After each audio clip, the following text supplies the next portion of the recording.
बिस्मिल्लाहिर्रहमानिर्रहीम। सोच और फिक्र के नए ज़ाविये, नए अंदाज। इस्लामी निज़ाम सेहत के साथ अल्लाह हेल्थ सिस्टम में आपका मेज़बान, आपका तबीब, आपका मौलिज, हर्बलिस्ट डॉक्टर जमील मेहरवी आपको खुशामदीद कहता है। आज दोस्तों जो आपसे बात होगी वो होगी मैदे का अल्सर और एच पैलोरी, हेलिकोबैक्टर पैलोरी जिसको कहा जाता है। यानी मैदे में जो है वो कीड़े पैदा होते हैं और वो फिर कीड़े जो है मैदे से खुराक के साथ जो है वो डाइजेशन होने के अमल के प्रोसेस से आगे चले जाते हैं हमारे जिगर में, और जिगर जब खाई हुई खुराक को मेटाबोलाइज कर रहा होता है तो वहां से ये फिर खून में शामिल हो जाते हैं, और उसके बाद जब ये खून दिल से निकलता है तो सीधा हमारे दिमाग की तरफ जाता है और फिर ये हमारे नर्वस सिस्टम पे पहला पैनिक अटैक करते हैं, और उसके बाद फिर ये पूरी बॉडी में और हमारे हार्ट में और पूरी बॉडी में सर से पांव तक बेशुमार मसाइल पैदा करते हैं। तो आज हम इस पे बात करेंगे और दोस्तों ये बड़ी गौर से देखने वाली है।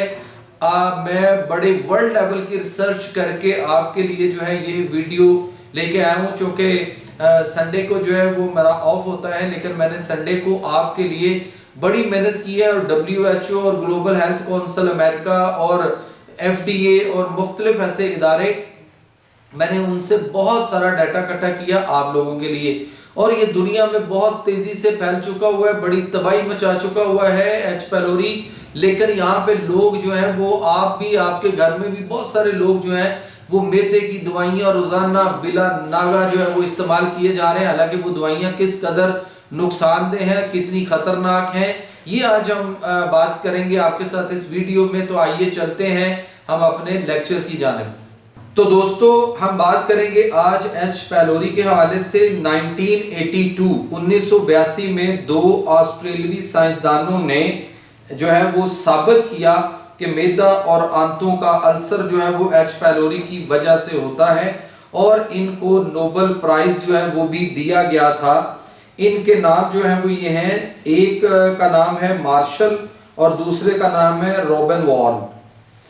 तो ये दोनों की तस्वीरें आपके सामने हैं, आप इसको देख भी सकते हैं। ये दो ऑस्ट्रेलियाई साइंटिस्ट थे जिन्होंने मैदे और आंतों के अल्सर को जो है वो एच पैलोरी कीड़े का जो है वो सबब करार दिया था कि ये इन कीड़ों की वजह से मैदे में अल्सर होता है और आंतों का अल्सर होता है, और इस वजह से इन्हें जो है वो नोबेल प्राइज जो है वो भी मिला था। हम बात करते हैं सबसे पहले कि दुनिया में इस वक्त जो है वो कितने मरीज जो हैं वो मौजूद हैं, पूरी दुनिया की क्या पोजीशन है। तो 4.4 बिलियंस यानी 4 अरब 40 करोड़, यूं समझ लें कि दुनिया की निसफ आबादी जो है वो दोस्तों एच पैलोरी का शिकार हो चुकी हुई है। दुनिया में सबसे ज्यादा तादाद जो है वो अफ्रीका में 70.1% रिपोर्ट हुई। स्विट्जरलैंड में दुनिया में सबसे कम यानी 18.9% जो है वो रिपोर्ट हुई। साउथ एशिया में पाकिस्तान में 81% और इंडिया में 63.5% जो थी वो रिपोर्ट हुई है।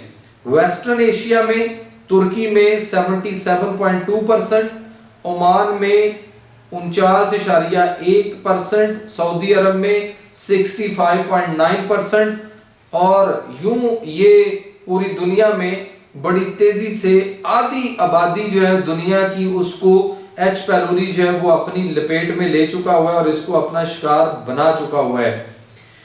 85 से 95% जो तरक्की पजीर ममालिक हैं उनके अंदर, और जबकि 30 से 50% जो है वो तरक्की याफ्ता ममालिक के अंदर जो है, यानी 85 to 95% इन डेवलपिंग कंट्रीज, और जबकि 30 to 50% जो है वो इन डेवलप्ड कंट्रीज के अंदर जो है ये हो चुका हुआ है एच पैलोरी।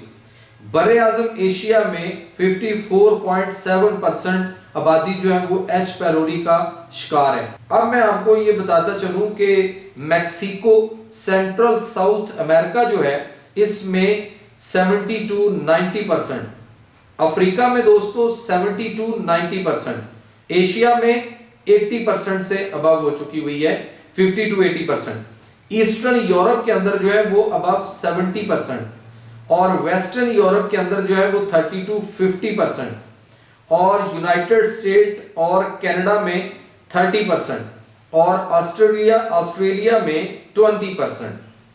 आंतों के 90% केसों में अल्सर की वजह जो है वो दोस्तों एच पैलोरी होता है। 80% मैदे के अल्सर की वजह भी यही एच पैलोरी जो है, ये कीड़े जो हैं यही होते हैं। अब हम दोस्तों बात करते हैं आपसे कि जो मैदे का अल्सर या आंतों की सोजिश है, लोग कहते हैं कि मैदे का अल्सर है और गैस बहुत ज्यादा होती है, और कई महीने और साल बल्कि साल से दवाइयां खाई जा रहे हैं मैदे की, एंटासिड यानी ओमेगा, राइजिक, फमेटाडिन, सुमेटाडिन, ओमेप्राजोल वगैरह। मगर मैदे के मसाइल हैं कि फरंगी तिब यानी वेस्टर्न मेडिसिन यानी अंग्रेजी अद्वियात से ठीक होने का नाम ही नहीं ले रहे, बल्कि मजीद बिगड़ते चले जा रहे हैं। तो दोस्तों इस लेक्चर में मैदे के बारे में आपको बताऊंगा। दोस्तों ये मैदे की तस्वीर है, इसमें देखें डेली कम से कम आधे से 1 लीटर तक तेजाब जो होता है यानी हाइड्रोक्लोरिक एसिड जो होता है, ये सख्त तेजाब डेली बनता है। और मैदे का पीएच जो है वो 1.5 से 3.0 तक जो है वो होता है, जो उसकी पीएच वैल्यू है। हाईली एसिडिक दोस्तों जो तेजाब आप देखते हैं लोगों के चेहरे पर फेंकते हैं या जो बैटरी में यूज किया जाता है, इससे ज्यादा सख्त होता है ये, और ये मैदे के अंदर होता है। ये दोस्तों हजम के लिए जरूरी है और प्रोटीन इसके बगैर हजम हो ही नहीं सकती। दूसरा mineral, iron, calcium, potassium, magnesium इसके बगैर अब्जॉर्ब नहीं हो सकते, यानी ये मिनरल के हाजमे के लिए बेहतरीन है। और तीसरा ये कि बैक्टीरिया और वायरस जितने हैं इन सबको ये मार देता है। ये देखें, ये stomach acetone, lemon juice acidic है, सिरका एसिडिक होता है, tomato juice, black coffee, saliva, और नीचे देखते जाएं baking powder, soap, ammonia, bleach जो नीचे की तरफ आते जा रहे हैं, ये एसिड कम करते जा रहे हैं। ये चीजें तेजाबियत कम करती हैं और हाजमे को खराब करेंगी, और फिर इससे गैस पैदा होगी। जितना एसिडिक होगा मैदा आपका, उतना ज्यादा अब्जॉर्प्शन होगी आपकी। ये हेलिकोबैक्टर पैलोरी यानी एच पैलोरी है, ये बहुत कॉमन आ रहा है। एसिडिक मीडिया में कोई बैक्टीरिया वायरस जिंदा रहता ही नहीं है, मर जाता है। आप बताएं कि तेजाब में कैसे बैक्टीरिया, ये एच पैलोरी के कीड़े कैसे जिंदा रह सकते हैं। तो ये फायदा है कुदरती तेजाब का जो कि मैदे में बनता है, इसलिए ये नॉर्मल बहुत जरूरी है। दोस्तों अल्सर तब बनेगा जब मैदे की जो लेयर होती है म्यूकस, ये खत्म हो जाती है। देखें ये अल्सर आपको नजर आ रहा है, इसमें ये सुराख हो गया हुआ है, इसमें म्यूकस है। इधर अभी जब तेजाब लगेगा तो ये बहुत जलन होगी। ये एक स्पेशल लेयर है म्यूकस की, ये मैदे के अंदर है, और ये बड़ी खूबसूरत और स्पेशल अल्लाह ताला ने बनाई है। तो इसमें जो एच पैलोरी है वो 70% वजह है अल्सर की आजकल आप सब में। दूसरी दर्द की दवाइयां हैं, यानी पेन किलर्स हैं, एंटीबायोटिक्स हैं और एंटी एसिड्स हैं, यानी जो मैदे के लिए हम एंटी एसिड लेते हैं। तीसरा स्ट्रेस है, परेशानी है। परेशानी में क्या होता है कि HCl जो है वो बहुत बनता है, एसिड बहुत बनता है, सेक्रीट होता है, इससे ज्यादा अल्सर हो जाता है मैदे का। इसके अलावा मॉडर्न खुराक, रिफाइंड कार्बोहाइड्रेट कि जब मैदा वगैरह से बनी हुई चीजें यानी bakery item, cake, fruit cake, fresh cream cake, biscuit, निम्को, केक रस के अलावा नान और पूड़ियां वगैरह और डबल रोटी, ये जब हम खाते हैं तो इसकी वजह से भी हमारे यहाँ ये मसाइल जो है वो बड़ी तेजी से फलते फूलते हैं, बल्कि दिन दुगनी रात चुगनी तरक्की करते हैं। इनके वगैरह खाने से विटामिन की कमी हो जाती है और मैदे में हाजमा खराब हो जाता है, और ये जो म्यूकस लेयर है ये खराब हो जाती है। कैल्शियम ज्यादा हो जाता है, इसकी भी कई वजह बताई जाती हैं। और फिर ये जो चाय है और कॉफी है ये भी एसिडिक होती है, ये भी मैदे की तेजाबियत को ज्यादा करती है और मैदे के साथ साथ निजाम में इन्हिजाम को भी नुकसान देती है, बल्कि बहुत ज्यादा नुकसान देती है। कोल्ड ड्रिंक्स और सॉफ्ट ड्रिंक्स, एनर्जी ड्रिंक्स, डब्बों के जूस और डब्बों के दूध के अंदर केमिकल मौजूद होते हैं, ये भी बहुत नुकसान देते हैं मैदे और उसकी लेयर म्यूकस को। दोस्तों, मैदे की तेजाबियत जो है वो बाइल यानी बाइल फैट हजम करने के लिए बहुत जरूरी है। जब मैदे की तेजाबियत वाला खाना अंतड़ियों के शुरू में आ जाता है तो बाइल रिलीज होता है। बाइल के बाद पैंक्रियाटिक एंजाइम जो है वो रिलीज होते हैं जो कि हाजमे में बहुत जरूरी हैं। और अगर ये कुदरती एसिड ना हो मैदे का तो फिर गैस बनेगा, बहुत अफारा हो जाएगा, आपको खाना हजम नहीं होगा, डकारें आएंगी, बड़ी बड़ी डकारें आएंगी, पेचिश लगेंगे, कभी कब्ज हो जाएगी, कभी खट्टी डकारें, उल्टी, मतली। दोस्तों, ये सारी वजह अगर मैदे में कुदरती तेजाबियत जो है वो कम हो जाएगी तो तेजाबियत कम होने से ये मसले होते हैं। हाजमे के लिए ये तेजाबी जूस मैदे के अंदर होना जो है वो बहुत जरूरी है। जब ये एसिड जूस कम हो जाता है तो फिर ये इन्फेक्शन एच पैलोरी भी आ जाएगा, ये भी रहेगा, ये भी इन्फेक्शन करता है और अंग्रेजी दवाइयों के खाने के बावजूद सालों साल जो है वो रहता है। हालांकि कुदरती तरीका इलाज में यानी हर्बल मेडिसिन में जो हमारी अपनी ईस्टर्न मेडिसिन है और उनसे चंद हफ्तों के इलाज से इसका जो है वो हमेशा के लिए खात्मा जो है वो मुमकिन है, बशर्ते कि हमने बीमारी को बहुत ज्यादा बिगाड़ ना लिया हो। बहरहाल इसका इलाज हर स्टेज पर दोस्तों मुमकिन है। अगर दोस्तों आपको खाना खाने के बाद बेहतर महसूस हो रहा है तो इसका मतलब है कि आपके मैदे में अल्सर है, गैस्ट्राइटिस है।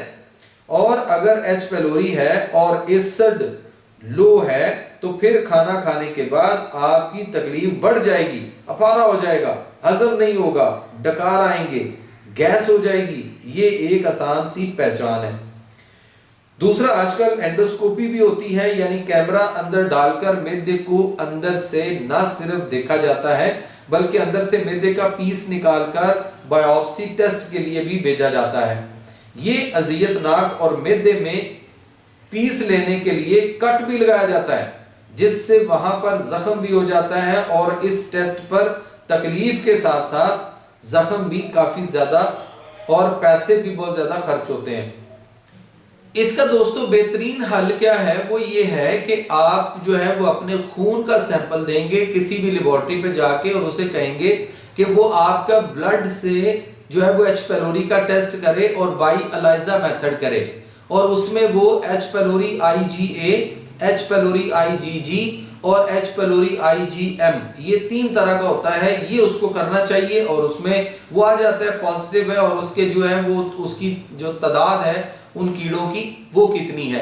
इसी तरह से दोस्तों एक जो है ना वो ब्रीथ टेस्ट होता है, बलून जो होता है, ये बाहर दूसरे ममालिक के अंदर है कि वहां पे वो बलून फुलाकर गुब्बारा जो है उसको कहा जाता है, गुब्बारे में हवा भर देता है मरीज और उसके बाद उसका जो है वो ब्रीथ टेस्ट जो है वो भी होता है और उससे भी पता चल जाता है। लेकिन सबसे अच्छा जो है वो मैं समझता हूं कि मुझे जो अपने 35 साल प्रैक्टिस के अंदर जो मैंने एक्सपीरियंस है मेरा, वो ये है कि आसान सा हल है कि आप उसका खून से टेस्ट करवाएं, एलाइजा मेथड। स्टूल में कुछ लोग करवाते हैं, डॉक्टर करवाते हैं, स्टूल में कभी आता है और कभी नहीं आता, क्योंकि स्टूल जो आप पखाना टेस्ट करने के लिए देंगे अगर उस पखाने के अंदर होगा, रिलीज होगा, उसमें वो कीड़े गए होंगे तो फिर तो वो आ जाएगा, और अगर उस वक्त उस पखाने में गए ही नहीं है तो फिर कैसे आएगा। जैसे मिसाल के तौर पे बचपन में हमने देखा है बच्चों को जो है पेट में कीड़े, कीचुए, मलाप जिसको कहते हैं, ये चीजें जब आती हैं, चमूने आते हैं तो हर पखाने के साथ तो वो नहीं आ रहे होते। इसी तरह से यहाँ भी हम सिर्फ एक दफा पखाने का टेस्ट करवाकर तो हम समझते हैं कि वो रिपोर्ट नेगेटिव आ गई तो हम बड़े आराम से एज डॉक्टर जो है वो मरीजों को कह देते हैं कि नहीं जी आपका ठीक है, बस आप मौज करें। हालांकि उनके अंदर एच पैलोरी होता है, वो बाय एलाइजा मेथड जो है अगर वो ब्लड से खून से करवाते तो। अब दोस्तों आप ये मैदे की तस्वीर देखें, जब मैदे की तेजाबियत बढ़ जाती है तो आप इस तस्वीर में देखें ये ऊपर जो है वो बंद हो गया है रास्ता, ये तेजाबियत ऊपर गले में नहीं जाएगी। इसको बोलते हैं गर्ड यानी गैस्ट्रोनल रिफ्लेक्स नहीं होता। ये लोग उल्टा बताते हैं कि तेजाबियत जो कम हो तो तब ये बंद नहीं होता। तेजाब हो तो ये बंद हो जाता है, फिर नहीं होता। इसलिए इस केस में मैदे की दवाइयां यानी एंटाएसिड, यानी जो आप ओमेगा राइजिक, फॉर्मेटाडिन, सोमेटाडिन, ओमेप्राजोल वगैरह लेते हैं, ये कैप्सूल वगैरह, ये गोलियां ज़ेंटेक वगैरह कभी भी नहीं देनी चाहिए। जैसे कि मुख्तलिफ मैदे की दवाइयां जो आप रोजाना, मैंने भी बताई भी है कि आप रोजाना खाते रहते हैं, इससे ये वॉल बंद हो जाता है जब एसिड ज्यादा होता है, लेकिन जब एसिड कम हो जाता है तो वॉल बंद नहीं होता और ये तेजाब ऊपर जो है वो चला जाता है, अल्कलाइन हो जाता है मैदा।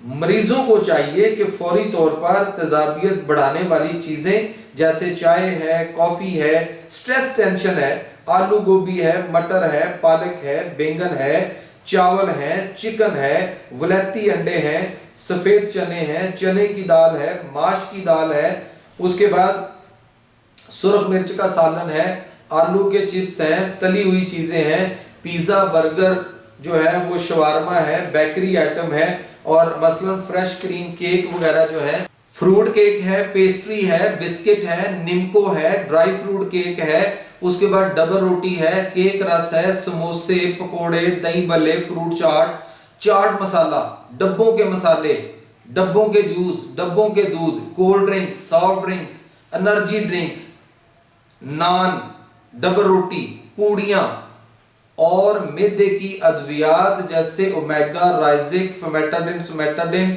ओमेप्राजोल, ज़ेंटेक वगैरह। और दोस्तों इनके अलावा एंटीबायोटिक्स जो हम मुख्तलिफ, यानी कभी बुखार, कभी चेस्ट इंफेक्शन, कभी गला खराब, कभी हम जो है वो मैदे के लिए, कभी आंतों के इंफेक्शन के लिए, कभी मुख्तलिफ कामों के लिए हम जितने एंटीबायोटिक्स लेते हैं, कभी हमने दोस्तों गौर नहीं किया कि ये जो एंटीबायोटिक्स हैं इनके लफ्ज को गौर कर लीजिए। एंटीबायोटिक, बायो कहते हैं जिंदगी को, बायोलॉजी से बायो है, बायो का माना होता है जिंदगी, और एंटी क्या होगा, जिंदगी का एंटी क्या होगा, यानी मौत। तो जो चीज जिंदगी की एंटी है उसको आप बड़े आराम से, बड़े सुकून से खाते हैं। जैसे मैदे के एच पीलोरी के हवाले से मरीजों को अक्सर मैंने देखा है जो मेरे पास आते हैं तो वो कहते हैं डॉक्टरों ने हमें जो है वो क्लैरिसेड लिखी, क्लैरिटेक लिखी, ऑगमेंटन लिखी, और जो है इस तरह की बेशुमार ऑस्पामॉक्स लिखी, और high potency 3rd generation antibiotic उनको लिखी गई, और उनको फिर कहा गया कि आपने इसको 2-2 टाइम दिन में खाना है, यानी 1000 मिलीग्राम एक वक्त में। तो उस एंटीबायोटिक्स ने उनके मैदे की तेजाबियत को मजीद बढ़ा देना है, क्योंकि ये बजाते खुद जो एंटीबायोटिक्स हैं ये तेजाबों से बने हुए होते हैं। सो इसलिए हमें ये जो एंटीबायोटिक्स हैं, हम पेन किलर को जो है वो सोच रहे हैं, और पूरी दुनिया के इस वक्त बहुत अच्छे मुआलिज जो दर्द दिल रखते हैं ना, वो ढूंढ रहे हैं, वो पीट रहे हैं इस बात पे कि जनाब ये पेन किलर ना लें। इसी तरह से एंटीबायोटिक भी वही पोजीशन है, और वो भी हम खा के अपने मैदे को, बल्कि एच पीलोरी वाले मरीज जब ये खाते हैं तो उसके बाद उनका केस और बिगड़ जाता है, उनके मसाइल, साइकोलॉजिकल इफेक्ट जो मैं आगे बताने वाला हूं वो बहुत ज्यादा हो जाते हैं। इसके अलावा विटामिन हैं, फौरी तौर पर ये चीजें जो है वो आप छोड़ दें। स्मोकिंग और अल्कोहल और पान, गुटखा वगैरह, स्पारी, छालिया वगैरह, ये भी, और खास तौर पे ये गोलियां, टॉफियां, चॉकलेट वगैरह, और सिलेंटियां और चिप्स और लेज और इस तरह की चीजें, ये सारी की सारी जो है ना वो इंसान दुश्मन है और उसकी सेहत का इंतहाई खतरनाक जो है वो उसका बेड़ा गर्क करती हैं। फिर ये इलामात है आखिर में कुछ दिखाई जा रही हैं, आप देख लें। इसके अलावा दोस्तों ये जो एच पीलोरी के कीड़े हैं, ये मैंने अभी आपको बता रहा था कि ये मैदे से जिगर में खुराक के साथ और मेटाबोलाइज होने के बाद खून में, और खून जब हमारे दिमाग की तरफ आता है तो ये हमारा पीछे नर्वस सिस्टम है, इस एरिया में प्रॉब्लम शुरू हो जाती है, और फिर हमारे आधे सर का दर्द, माइग्रेन पेन, दर्द शकीका वो भी हो सकता है, और उसके बाद हमारे असाब खिंचते हैं। उससे क्या होगा कि हमें डिप्रेशन, टेंशन, स्ट्रेस, गुस्सा, चिड़चिड़ापन, रोना धोना, परेशान होना, अजीब तरह की सोचें, वहम, तोहमात, ख्यालात, डर, खौफ, घबराहट, घुटन, दिल की धड़कन कम ज्यादा होना, और खास तौर पे बाहर निकलते हुए डर लगता है, मर जाएंगे, पता नहीं क्या हो जाएगा। और सम टाइम ऐसे भी पेशेंट मैंने देखे हैं जो खुदकुशी करने को दिल करता है उनका, वो कहते हैं मार ले हम अपने आप को, इस अजियत में फंस गए हुए हैं, दवाइयां, इलाज सब कुछ हो चुका, लेकिन उसके बावजूद ये मसाइल हैं। इसी तरह से मैंने बेऔलादी के अंदर भी ऐसे जो है ना वो कपल्स देखे हैं कि जिनके बच्चे पैदा नहीं हो रहे थे, और उसके बाद जब उनके डॉक्टरों ने बेशुमार उनके दोनों के जो उनके रिप्रोडक्टिव सिस्टम के टेस्ट बनते थे वो करवाए, लेकिन उन टेस्टों में कुछ भी नहीं। तो उन्होंने कहा जी फिर अल्लाह की मर्जी है इसी तरह से। तो 9 साल हो गए हुए थे उनको, और उसके बाद वो किसी रेफरेंस से मेरे पास आए। तो जब मैंने उनके वो पुराने सारे रिपोर्ट टेस्ट, हार्मोन और रिप्रोडक्टिव सिस्टम से रिलेटेड जो टेस्ट थे वो देखे, तो मैंने उनको कहा कि एक टेस्ट इसमें रह गया जो आपने नहीं करवाया। कहते वो कौन सा? हमने तो सारे दुनिया जान के टेस्ट करवाए हुए। मैं क्या आप एच पेलोरी करवाएं? तो वो जब एच पेलोरी करवा के दोनों मियां बीवी आए तो उनका एच पेलोरी दोनों का पॉजिटिव था। मैंने उनके एच पेलोरी का इलाज शुरू किया। 1 महीना वो दवाई उन्होंने खाई, और दूसरे महीने की दवाई जब लेकर गए तो उसके 13वां या 14वां दिन था दूसरे महीने का, तो वो खातून जो थी, लड़की जो थी, वो प्रेग्नेंट हो चुकी थी। उसके बाद फिर उसने एक बेटी पैदा की। उसके बाद 2 साल बाद, 1.5-2 साल बाद उसने एक खूबसूरत बेटे को जन्म दिया। तो एच पेलोरी जो है वो इस कदर इस तरफ भी जो है वो मसाइल पैदा करता है, और हम इसको जो है वो बिल्कुल समझते ही नहीं। जितने दोस्तों लोग जो है वो साइकोट्रिस्ट के पास, साइकोलॉजिस्ट के पास जा रहे हैं, या मेंटल हॉस्पिटल में एडमिट हैं, या ऐसी वार्डों में अंडर ट्रीटमेंट हैं, उनके एच पेलोरी करवा लिए जाए तो उनमें 99% जो पेशेंट है वो एच पेलोरी के मरीज निकलेंगे, और उनकी खराबी ये है, और इस वजह से उनका जो है वो मसाइल उनके जो है वो मेंटल डिसऑर्डर के बने हुए हैं। इसी तरह से जो लोग, जिनको लोग कहते हैं कि इनके ऊपर कोई जादू टूना, कोई इन पे इल्म करवा दिया है, इनके कोई तवीज करवाए गए, या इनके ऊपर कोई जादू है, इन पे कोई अमल है, या इनको कोई जिन चिमड़ गया, इस पे कोई चुड़ैल आ गई हुई है, ये सारे लोगों के आप टेस्ट करवा के देख लीजिए, एच पेलोरी पॉजिटिव होगा। और वो मतलब जो है ना मालिया खोलिया एक बीमारी होती है, वो उस तरह की जब वो बिहेव करता है तो वो सारा एच पेलोरी उसके पीछे जो है वो रूट कॉज और रीजन जो है वो मैंने देखा है। और जब मैंने उन पेशेंट्स का इलाज करके देखा है अल्लाह ताला के निज़ाम सेहत में, यानी तिब्बे नबवी से और तिब्बे कुरानी से, तो वो अल्हम्दुलिल्लाह ठीक हुए हैं, और उसके बाद वो नॉर्मल जिंदगी गुजारने के काबिल हो गए थे। सो इसलिए अल्लाह ताला के निज़ाम सेहत को और सिस्टम को जो है वो आप समझिए। मैं अभी बात कर रहा था कुरान के ग़ज़ाई असूल और उनकी अहमियत के हवाले से। तो मेरा YouTube के ऊपर जो है ये प्रोग्राम जो है वो आपके पास पड़ा है, आप उसको मेरे YouTube चैनल पे जाकर आप उसको पेज पे देख सकते हैं, कुरान के ग़ज़ाई असूल और उनकी अहमियत। बसियारखोरी के हवाले से अगर हम बात करते चले जाएं, बसियारखोरी, तो यहाँ पे यह है कि सूरह अल-अराफ की आयत नंबर 31 है, अल्लाह फरमाते हैं कुलू वशरबू वला तुस्रिफू, खाओ पियो और इसराफ हाथ से तजावुज न करो। अल्लाह अल्ले तलल्ले करने वालों को, यानी ज्यादा खाने वालों को, बार बार खाने वालों को अल्लाह जो है वो पसंद नहीं फरमाते। इसी तरह दोस्तों हदीस नबी है कि नबी करीम सल्लल्लाहु अलैहि वसल्लम ने फरमाया कि पेट भरकर ना खाओ और खाने पर खाना ना खाओ, इसलिए कि यही मर्ज बीमारी का सबब है। लेकिन हम जो है वो तो जो ज्यादा खाता है, पेट भर के खाता है, हम उसकी तारीफें कर रहे होते हैं और अल्लाह उनको सख्त नापसंद फरमाता है। दोस्तों ये जो एच पेलोरी है इसकी वजह से जिगर की कमजोरी, गुर्दों के अवारस, पित्ता के मसाइल, लबलबा की खराबी और सोजश, आंतों की सोजश, बवासीर, खूनी और बादी, मैदे के अल्सर से मेंटल डिसऑर्डर, मैदे का कैंसर, लबलबे का कैंसर, पित्ता की सोजश और पित्ते का दर्द, और फिर पित्ता का कैंसर तक हो जाता है, आंतों का कैंसर वगैरह तक की नौबत जो है वो आ जाती है। इसका जहरीला मादा और इन्फेक्शन हमारे खून में शामिल हो जाते हैं और फिर कई मसाइल से हमें जो है वो दो चार करते हुए पागल किए रखते हैं। कुछ समझ नहीं आती कि क्या हो रहा है और क्या होना चाहिए। सारी जिंदगी डॉक्टर खेलते गुजरती चली जा रही है और बीमारी है कि संभल ही नहीं रही। वजन तेजी से कम हो रहा होता है, खाना सारा दिन हजम नहीं होता, मैदे में गलता सड़ता रहता है, बदबूदार हवा खारिज होती है, मुंह से बदबू, मसूड़ों से खून और दांतों के मसाइल, मुंह का पक जाना, मुंह में छाले, दाने निकलना, पखाना कभी कब्ज के साथ जोर लगाने से सुद्दे के साथ, कभी पतले पखाने और कभी कीचड़ की तरह के होते हैं, और बाज दफा स्याही माइल पखाना भी यानी काले रंग में भी हो सकता है। ये इन्फेक्शन और कीड़े आपको तबाही और बर्बादी की तरफ ले जाते हैं, जिंदगी अजीरन हो जाती है। मरीज बाज़ औक़ात समझता है कि मरने का वक्त आ गया है, दाढ़े मारकर रोना शुरू कर देता है, कभी खुद से बातें करता है और कभी कहता है कि जो करीबी रिश्तेदार होते हैं फलां फलां इनको बुला लो, मुझे इनको मिलना है, बस मेरा वक्त आ गया, मैं दुनिया से जाने लगा हूं। हालांकि ऐसा कुछ नहीं होता। दिल की धड़कन तेज और कार्डियक मसल्स पर खिंचाव की वजह से दिल की तकलीफ, दिल की तरफ और कंधे की तरफ बाजू में दर्द, तो फिर कार्डियोलॉजी डिपार्टमेंट और बार बार ईसीजी और बार बार इको करवाने के टेस्ट और टेस्ट नॉर्मल आने के बावजूद दिल की दवाइयां लोग जो है वो खाते चले जा रहे हैं। हालांकि वो हार्ट के मरीज नहीं बल्कि एच पैलोरी के मरीज होते हैं। दवाई खाने से वक्ती फायदा और वक्ती आराम और मसलसल दवाइयों का इस्तेमाल जो है वो बीमारी को बिगाड़ता रहता है।